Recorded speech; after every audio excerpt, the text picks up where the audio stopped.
The following show contains adult content. It's not our intent to offend anyone, but we want to inform you that if you are a child under the age of 18 or get offended easily, this next show may not be for you. The content, opinions, and subject matter of these shows are solely the choice of your show hosts and their guests, and not those of the Entertainment Network or any affiliated stations. Any comments or inquiries should be directed to those show hosts. Thank you for listening.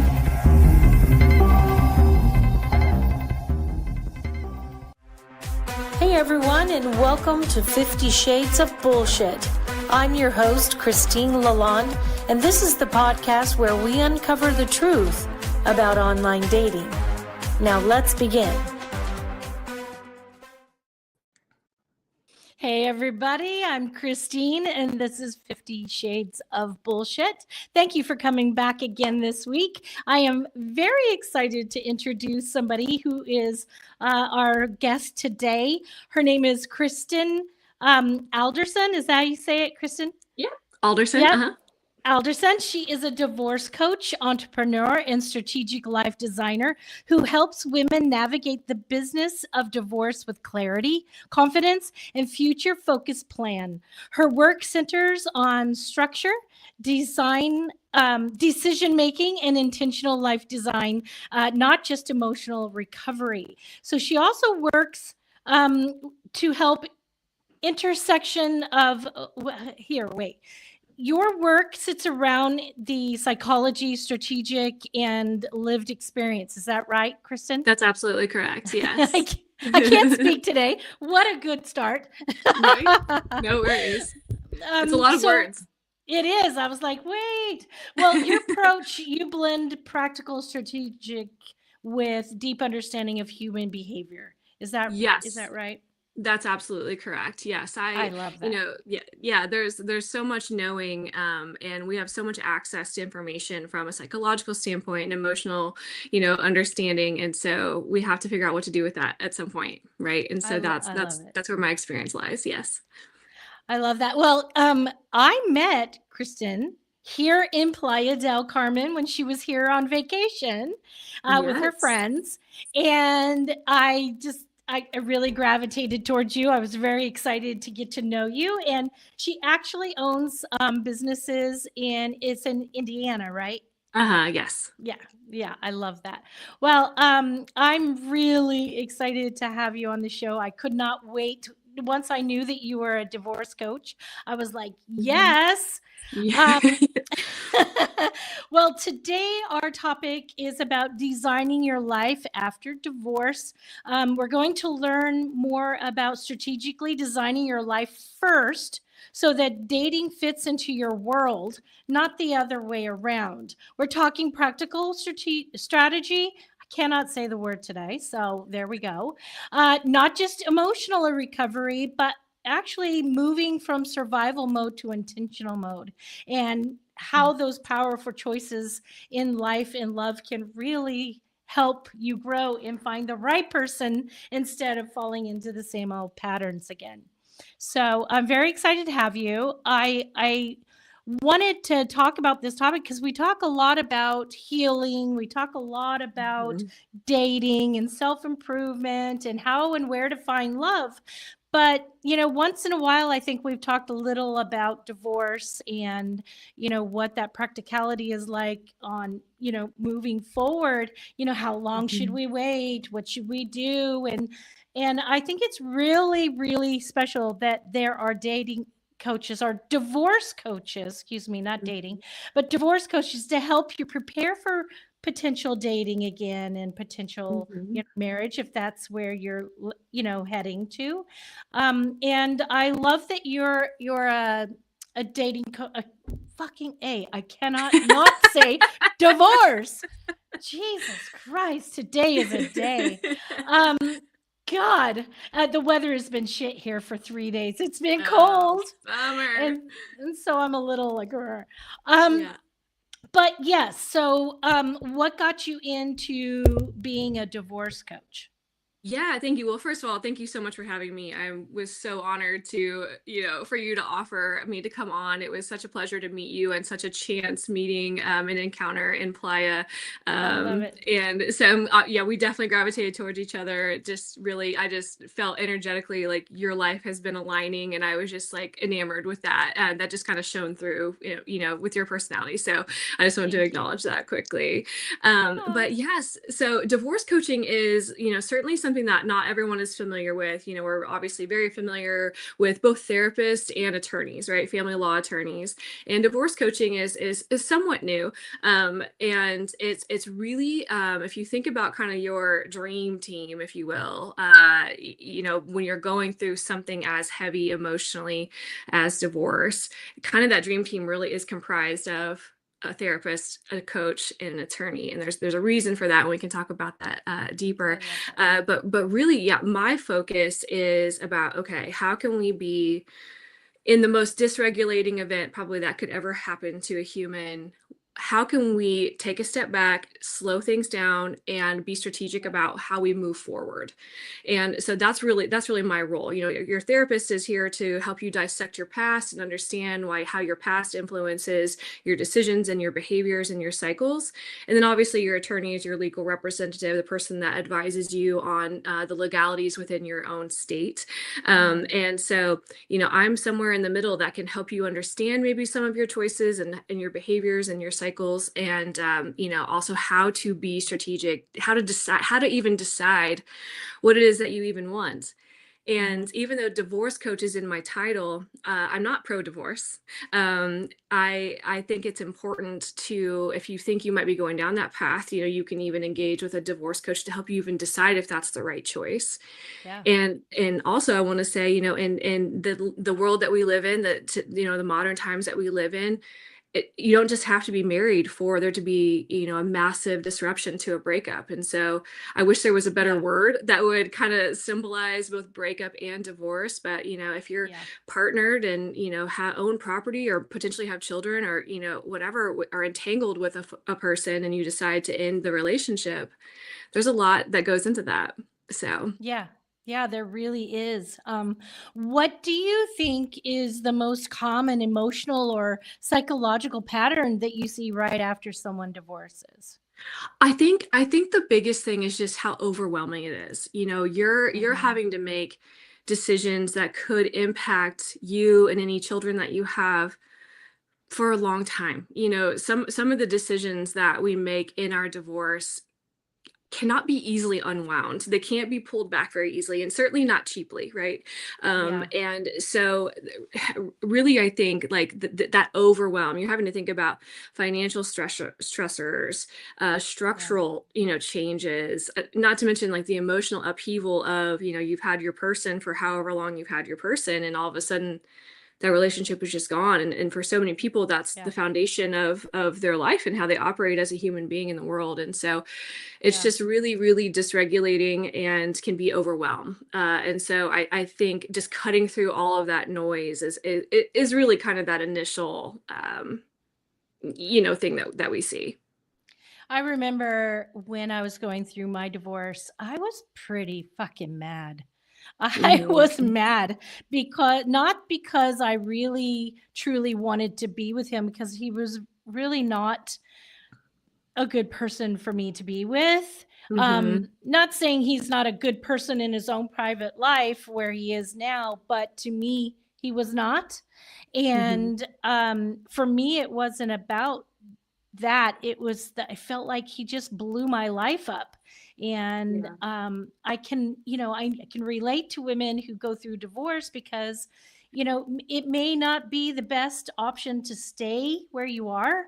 Maybe it is Mhm. the best thing to move forward. Maybe it isn't. Maybe getting counseling, like you said, in the right Mhm. way to proactively figure out if this is the right thing or not. But in the end, it's like when your life just like implodes, it is really difficult to catch your bearings. It really What do is, you because Yeah, no, go ahead.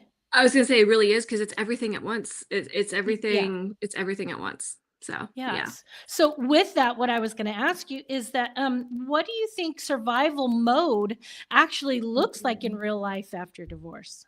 Yeah, I mean, it can look different for different people, of course. It very much depends on, what your relationship looked like, what your role was in that relationship. If you are the primary decision maker or maybe the primary earner, that can look very different than someone who's maybe been a stay-at-home mom for, 16, Mm, 17, 18 years or however long. So I think it yeah. really depends on where you're at in your own personal life and your journey and the role that you played in the Mhm. relationship. Yeah, I can see that. How do you think, loneliness is a really big component, and identity loss because, we're wives, we're partners, Mm, where our identity is wrapped up in this relationship. So when you yeah. think of loneliness and identity loss, what do you think pushes women back into unhealthy dynamics because of that? Yeah. Yeah, great question. And I think this applies to, women of all kinds, right? I think my Yeah. client base is typically that over functioning, more on paper successful woman who's probably is either an entrepreneur, owns her own business, is an executive, that sort of thing. Yeah. But, women of all breeds and kinds encounter this because we sacrifice ourselves for our family. We Mhm. sacrifice, our emotions and our physical labor and all the invisible labor that women do, all of the things. Yeah. We do wrap ourselves up in the identity of a relationship, and if you're someone who, I used to refer to myself as a serial monogamist. Mhm. I had a serious boyfriend in high school. I had a serious boyfriend in early college. I ended up, Yeah. marrying my college sweetheart. We were together for a long time. And when all of that evaporates, after sort of that initial buzz or excitement of like, oh, I'm single again, once that sort of wears off, you're like, shit, I don't have somebody just to sit on the couch with and like watch this Yeah. Netflix series. And that can feel very disabling. And so I think that the loneliness is disabling because even if your relationship was dysfunctional or chaotic or even toxic, it's still like the chaos that and it's still familiar. Whereas, when the rug, has been ripped from under you, as you're describing, that's so destabilizing. It is so destabilizing. I mean, I remember very distinctly after, we separated and we were heading down that divorce line, that thinking, "Oh, this just happened. I got to call him."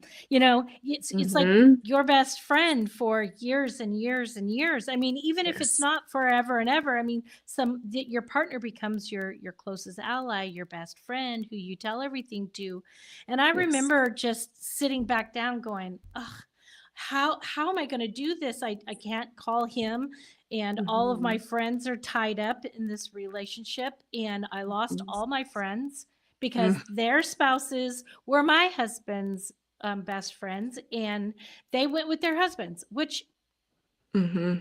I kind of understand, but I'm not that girl. If Sure. if if if I had a couple that was best friends with, say, my partner and I would not lose that relationship with my girlfriend ever because Right. Right. that's who I am. But I also know what I went through to make that to where I would never do that to somebody else. Yeah. And losing everything, I mean, literally everything but the kids, Hmm. was Yeah. traumatizing. It is, and I remember when I got divorced, my daughters were very little. And, Mhm. I mean, at any point in a child's life, they say something funny or they do something for the first time. You want to share that with someone who cares. And usually the Yeah, person who cares the more as much as you is their other parent. And yeah, so yeah, even when it's not just a friendship, you're missing that piece of yeah, just basic celebration of joy, and like that's really hard. Like your friends care, obviously. I'm very fortunate to have an amazing circle of friends and girlfriends who yeah, are aunts to my children, and even they just couldn't possibly naturally care as much as their girl's yeah, dad. But it just is not a necessarily an appropriate thing to be like, hey, guess what she just said, that was so funny, or did. That relationship changes and it just becomes something yeah. different. I wish that there really was a way to make that appropriate, to make it to where, a couple sits down and says, "Hey, which unfortunately not a lot can do because there's a lot of anger around it, bitterness, a Mhm. resentment, maybe the other cheated or didn't or whatever, just whatever the circumstances is. Raising my kids with my ex was brutal. For Mhm. 15 years, it was brutal because it Yeah. was not, I tried every time that I would say, "Oh, okay, I guess I'll take responsibility for this to move that boat forward, to have a Mhm. relationship to where we could communicate about the kids easily, and just about them. It became about then, oh, well, you apologized for it, so it must have been your fault. And then it was a whole new Mhm. cycle. So unfortunately, that is a really bad cycle we get in, and we tend to follow down the path of familiarity. And I've talked about this in a previous episode a few weeks ago about falling into the same patterns.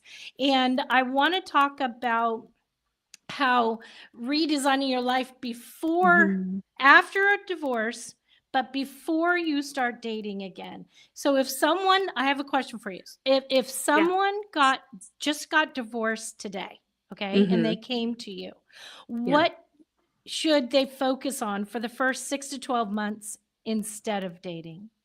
Yeah. Okay. Great question. So I think, a big part of that initial, 6 to 12 months, is the business side of divorce.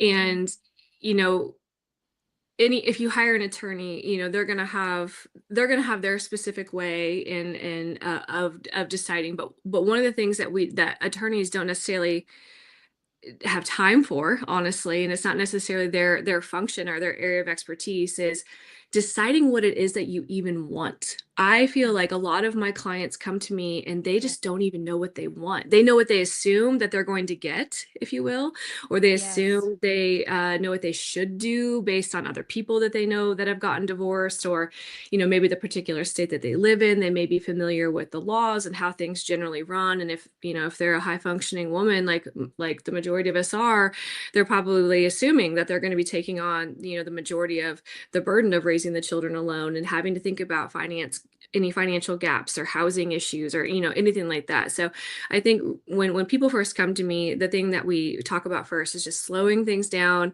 and Mhm. understanding what is most important and to them, right? Like naming those number one and number two things, because you can't fight about everything.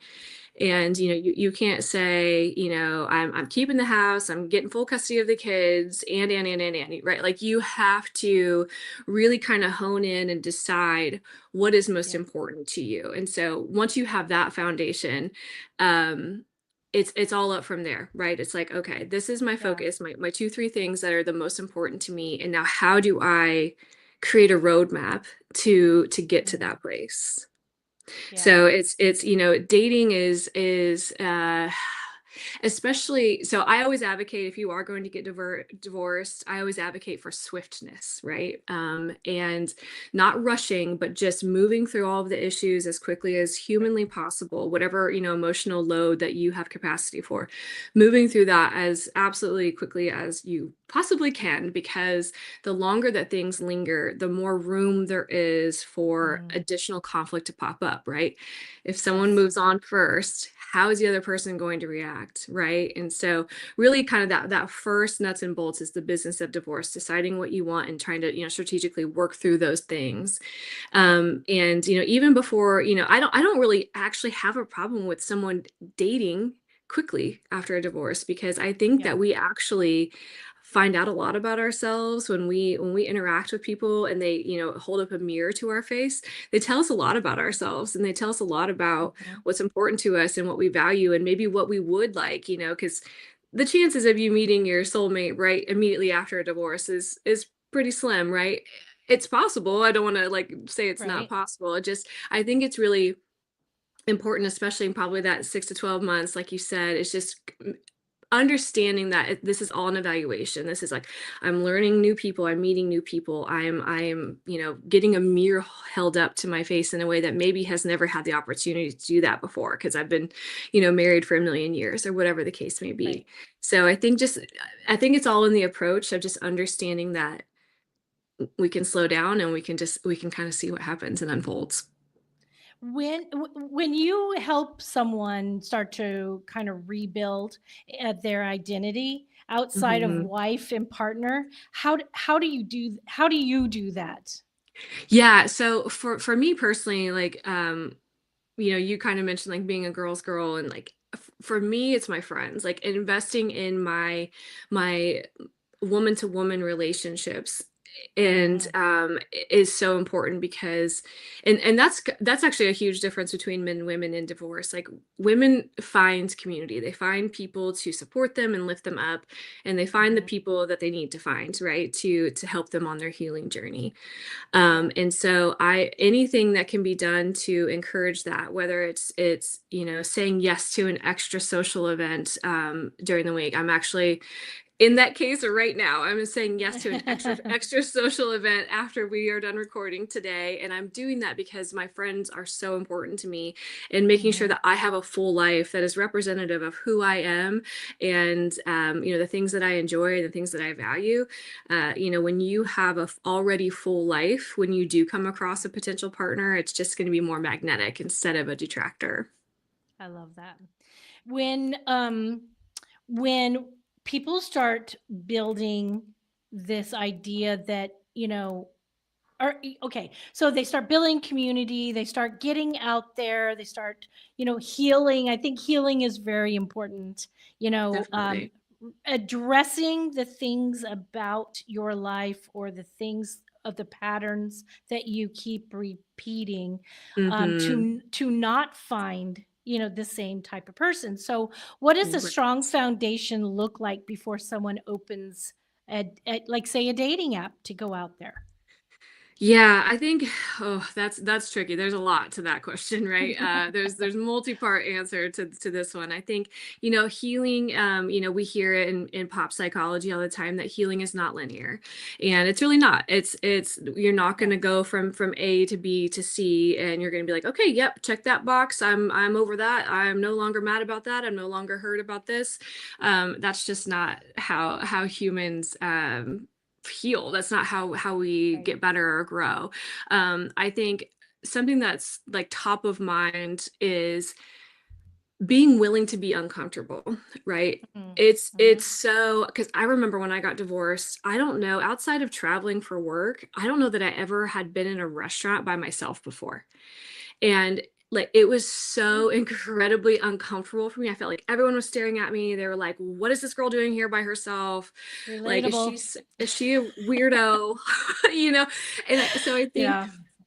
the only way that we grow is if we allow ourselves space to be uncomfortable. And it doesn't have to Yeah. be, bone crushing, soul crushing uncomfortable. It's just like just 1% every day. Just get a little bit more, I don't want to say used to it, but like a little bit more resilient, a little bit more comfortable in the uncomfort or discomfort, Mhm. is one way for sure. So yeah. Oh my And gosh. the whole dating apps, conversation is a whole separate beast, I feel like. But Yeah, I think it I really think the is. thing about, I think anytime that I have found myself, wanting to download a dating app, I'll do it and I immediately regret it, right? Just because Mhm. it's sort of a collection of people that maybe aren't comfortable being uncomfortable, because one of the things that a dating app allows is breadth, right? It's a lot of different people. It's, if you Yeah. go out to a restaurant or you go to a community event, you only have however many people show up to that event to interact with. But on a dating app, you could basically swipe endlessly, right? I mean, there are just so many Yeah. people, Yeah. and it's a low stakes game, and low stakes investment gets you low quality outcomes. And so I think if you want to approach a dating app, there's nothing wrong with that. And it honestly teaches you something, right? If you allow it to, and it allows you to see people and see different kinds of people. But if, as long as you, I think, approach it as this is an experiment, I'm going to learn about myself, I'm going to learn about other humans. I think Yeah. that's probably one of the only healthy ways to to approach a dating app. I think that we're always talking about how other people have red flags. I Hmm. like to look at what ours could look like, before we even go out there. What do you Right. think are some of the red flags that say someone is repeating the same patterns versus making new choices?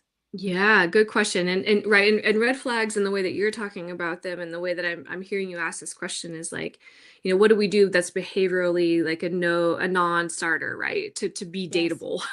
I Yes. think Yes. right, like just basic emotional availability, basic, healing, where you don't feel the need to tell everyone you ever encounter about how horrible your ex is or how they blew up your life, like Yes. there's basic and level of entry. But as Yes. far as patterns go, if we don't put in enough work to, understand kind of retroactively the kind of people that we choose and that we are choosing, we are doomed to repeat it. It's just going to, it's just going to be in different packaging. It's just going to look like a Yeah. different person. I used to have this joke that, oh, if you're tall and have tattoos and need therapy, you're my type, right? And and like it's funny Yeah. now because but it's true. Like if you are self-aware enough of yourself and your own patterns and have the ability to sort of retroactively look at your patterns and behaviors and look at the men that you've been interested in or you've dated or that you're attracting and saying what do these men all have sort of in common and what is making me attracted to them. Like that kind of retrospect I think is really important. Mhm. And a simple exercise honestly is journaling about it, is saying Mm. what drew me to this person, or what characteristics does this man have with my primary caregivers, and so what are the things that are drawing me in.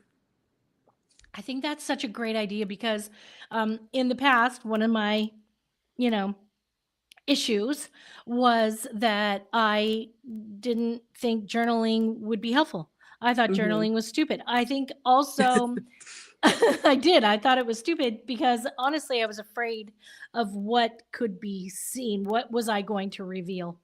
Yes. And but I had to do it a few times, like with whatever course or class or acting thing I was in. They'd always make us do journals, and I'm like, God damn, another journal. And so I have like 15 different journals where it was a stop, start, stop, start. And Uh-huh.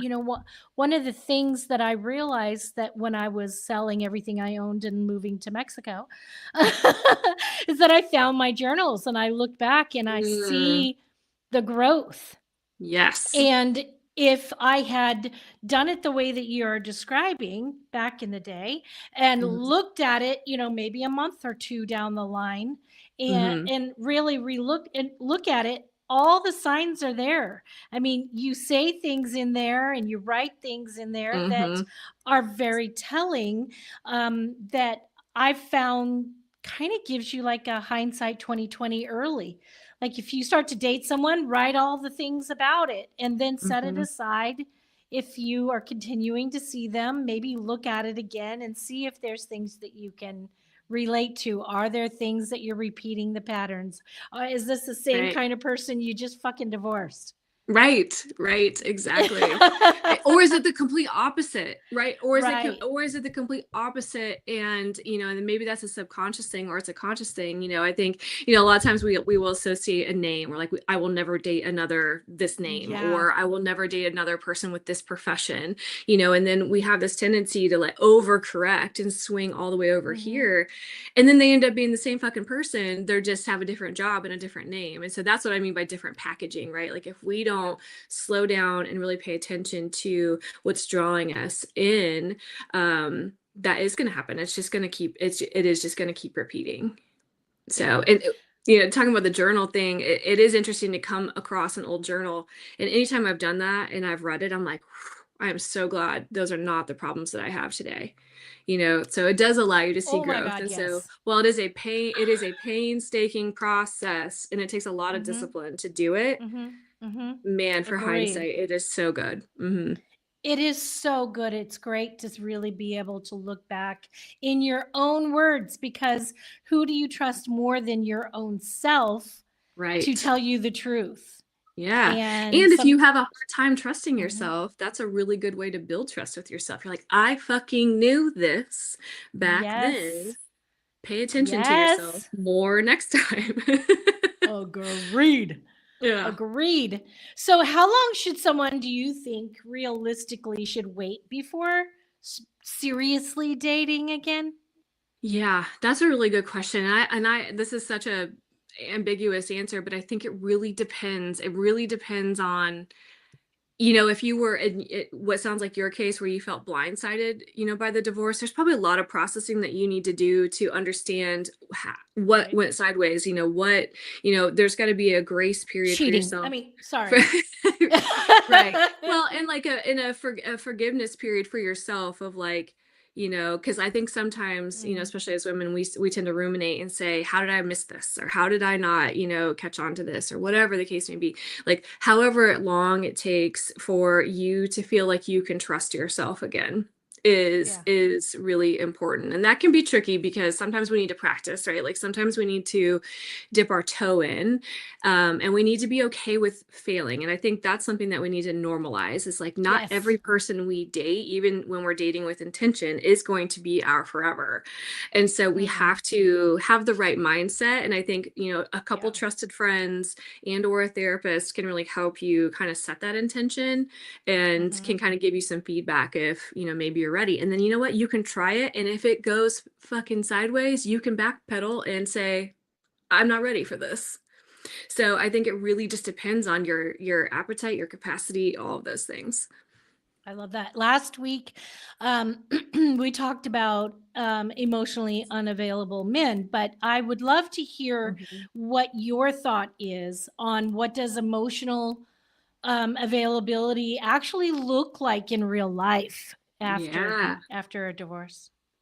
Good question. And this one is really actually pretty tightly coupled with my like primary client base, which is over functioning, high functioning women. Yeah. Because in a very close friend of mine is has known me for a very long time, knows me at a soul level, has said, Kristen, your threshold for bullshit is like way up here. Right. Yeah. And so when I encounter an emotionally unavailable person, a man, because I date men, Yes. I find myself able to sort of like not explain it away, but just be okay with it because I'm like, I'm hyper independent.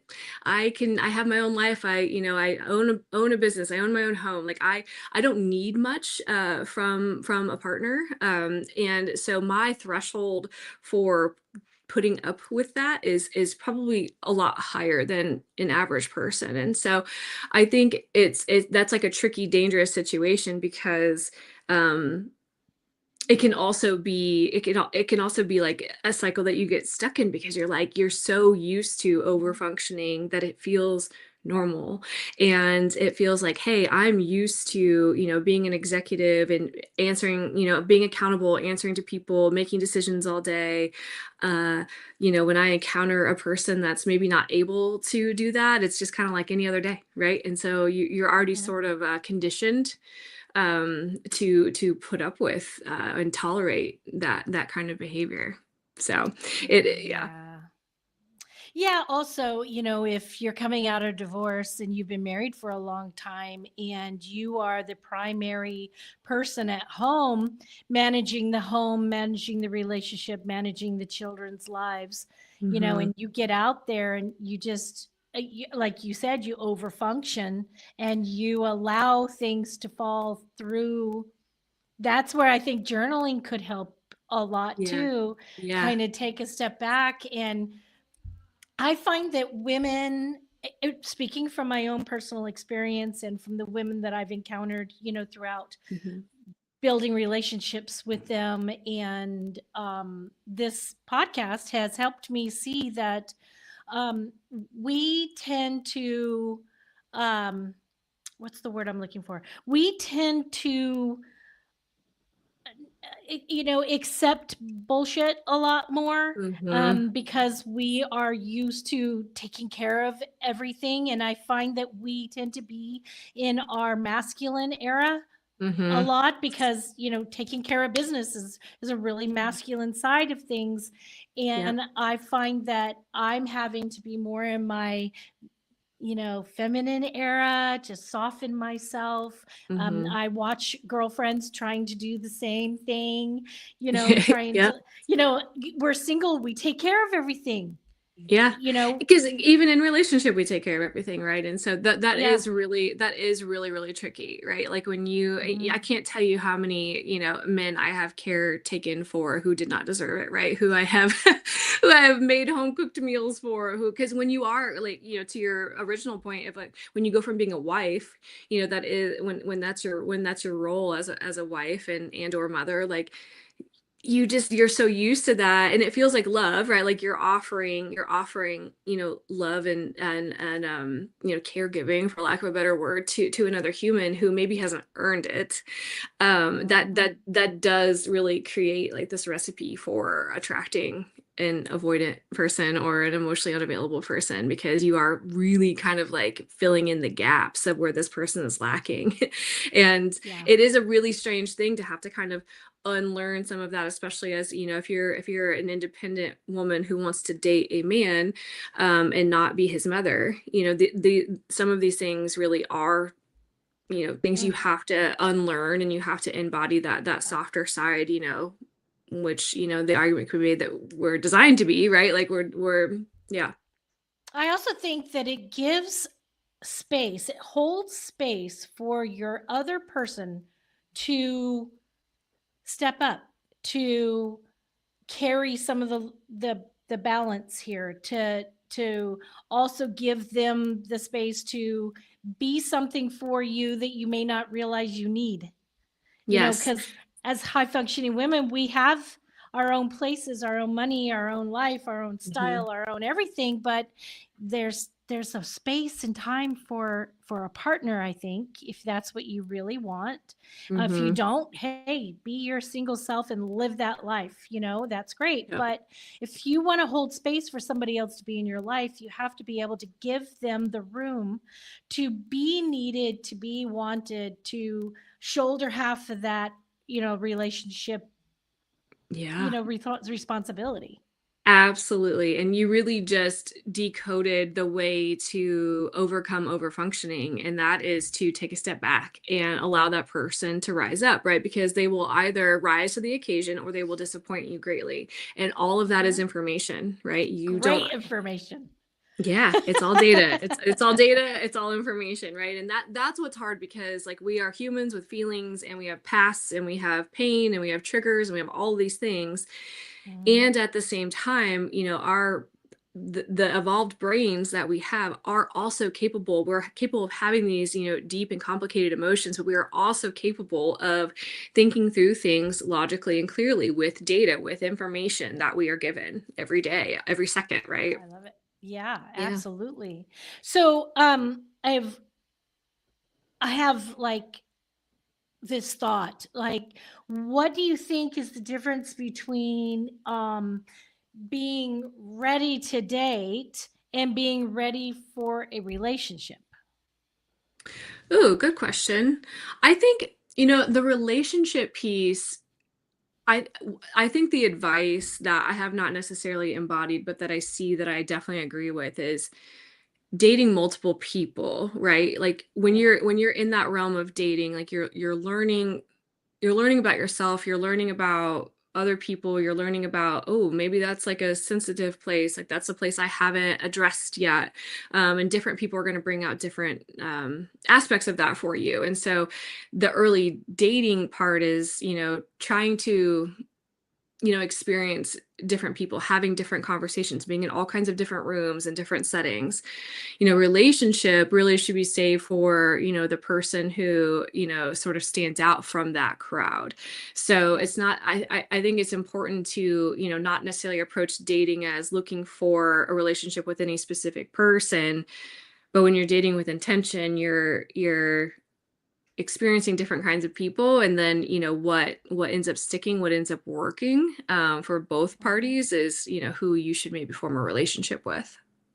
Yeah, I think that building your life before adding another Mhm. partner is really, crucial, that your Yes. partnership should be a bonus, not a rescue plan. I know for Yes. years Yes. after my divorce, I thought, oh my God, I need a man to help me pay the bills and help me not just be so stressed out, because I'm doing all the work by myself, and someone Mhm. to have my back with my goddamn kids who, like, Yeah. as they got Yeah. older, got harder to be kind to me. Uh, but I thought that I needed rescued, and then I realized at Mm, the end of raising my kids and they all going off and living their lives and doing their thing, that I didn't need rescuing. no. I you know I should have been looking for, really the person who would, be that I don't know, partner Like to build something with, not to rescue. yeah, a compliment to your life, right? It's Yeah. someone who, shares similar values to you and maybe has similar Mhm. long-term goals, but this person should be a compliment to your life. Yeah. And Yeah. not required for you to function, because, that's not good either, right? When you put, Yeah. too much and I do think that we put too much, weight into our partner, right? You're my best friend, you're my lover, you're my default, you're my plus one, you Yep. can, if you don't have confidence in, who you are in your relationship. I was just telling my girls this, actually. We have our best conversations in the car, and they're of an age where they Yes. still really like me. So I'm in a really sweet spot right now where they're where they're Love that for independent, you. right? They're independent, they can take care of themselves, they can feed themselves if they need to, and they still like me. So I'm in a really, really good spot. And for forever, we've always had our best conversations in the car. And I was Yeah. explaining to them, I'm like, having your relationship with each other is really where this came from, is like one of the most important relationships you'll ever have. But the relationship that you have with yourself is the most important relationship that you have. Knowing who you are, trusting who you are, trusting your instincts, trusting your thoughts, and not squashing down your feelings. Being a good person, being a person of integrity, of good character, all these things, like knowing yourself, knowing what's important to you, and the things that are just non-starters for you, and you can't get any richer than that. And Agreed. yeah, and so that, when you start from a basis of, I know who I am, I know what I want, I know what I value in, a person who's allowed to orbit in my space, or potentially lay on my couch, like, if you are not if you are not putting in the time to know who Mhm. you are and what's important to you, man, Agree. you're going to continue to pick the same person, just with different packaging. Yeah, I have a few to add to that. That was an incredible list. Thank you so much. I have some things to add to that I felt have Mhm. been values for me. Yeah. And that is having a stable routine. Mhm. That helps a lot. Social life that's not dependent on a partner. Mhm. Um, Yes. Financial clarity. Without that, you worry and stress. Just that was really tough for me, and I realized that I was avoiding it. And having that clarity really just changes that. It gives you a sense of relief. Having Mhm. hobbies and personal joy, Yes. and being comfortable being alone was my biggest Yes. thing. That gave me the chills, Yeah. because that really is huge when you're used to being in a default partnership. That is Mhm. so, so important, because it's just Very. so foreign. It's so foreign, and it feels so weird, and you feel like a giant weirdo when you walk Yeah. into places where you would normally, even if you're just going to the Target or Lowe's or whatever, right? Right? If you're Yeah, used to that that, was yeah, it feels that so was rough for strange. me too. Mhm. Mm-hmm. Mhm. Yeah, I for me think too. that if dating feels like a solution, you're not ready. That 100%, and like yeah. the financial piece, unfortunately, I think, is really important, for a lot of women too, right? Like, where if you're, if you've been in a dynamic where, somebody else has been providing for you financially, like that could very easily drive some of your decisions and make you make decisions too quickly based Yeah. on when you think about scarcity mindset, if you're like, I won't be able to survive if I don't have somebody, paying for a portion of my bills, like that doesn't put you in a position where you can choose, you know, confidently and what's best for you. Yeah, I think so. I think defining your life vision and not your partner vision is kind of a good route to maybe start. Most men, women ask, what man do I want? And I think the better question is, what life do I want to live daily?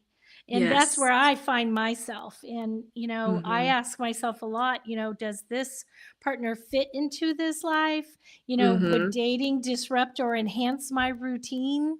And I think Right. that kind of flips that power dynamic, completely. And I think that will help a lot of people if you can get that mindset. Oh, certainly. Absolutely. Absolutely. Yeah. Just knowing what's important to you, having your routine and, being, convicted in the things that make you happy and bring you joy, and understanding that another person can't do that in the same way that you can do it for yourself. True that. So I I was thinking about this episode before we started, and I was thinking, what is the most valuable, thing that I could, give for this? And my thought was, maybe create a life filter for dating instead of a do I like him filter for dating, Yeah. and I came up with 4 things, and you tell me if you think this Okay. works. Does he fit my lifestyle? Was my Mm-hmm. first question. Yep. Does he respect my routines? Yeah. Is Huge. the second one. Mm-hmm. Does he add peace or chaos? Mm-hmm. Massive. And, Yes. and is this relationship easy to maintain? Right. Right. Because I Right. think that helps with compatibility versus chemistry, because we can get wrapped up in the chemistry and go, oh my God, I like him. He's so great. But does he fit these 4 questions for you? I like that. And I think there's nuance that I actually want to rewind to what you said about, do I like him? I think that's actually a really good question to ask, because I think a lot of times we just want people to like us. And people will tell us about themselves. They'll, you really have to believe people when they tell you about who they are, right? And I think sometimes, especially that overfunction, high functioning woman is going to say, but I can change him. I want him to like me. And even if it's not a conscious thing of like, it's so actually asking, do I even like him?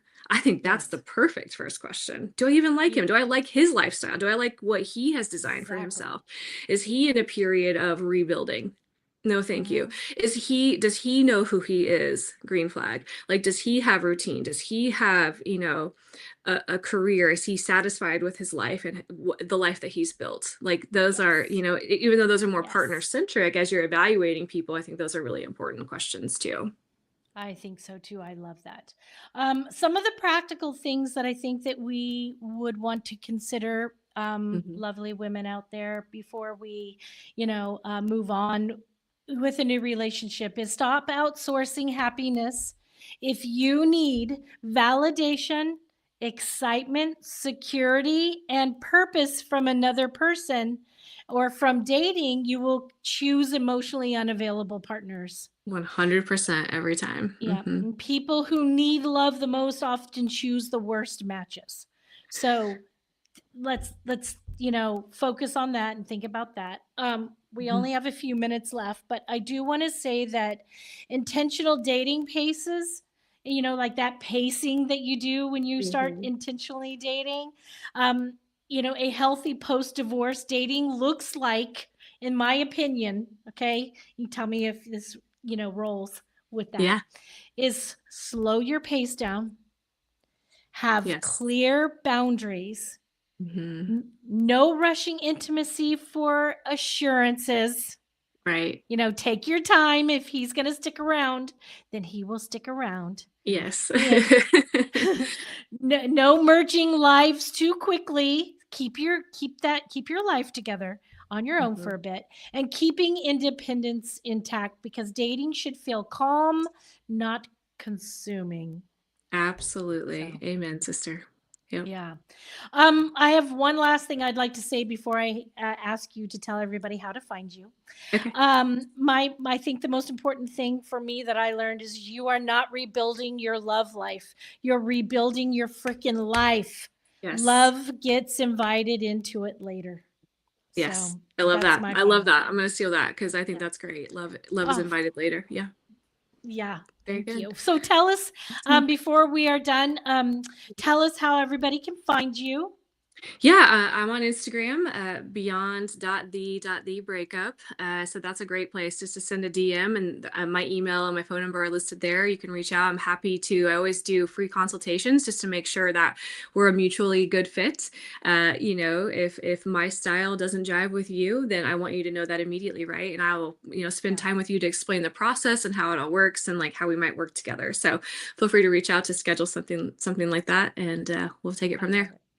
I think that therapy is a great thing for people. I think, having a good attorney is another, but I think the most valuable thing, Kristen, personally, is having a really great divorce coach that can help you find Mhm. where you need to go, how you need to go, and really who you are.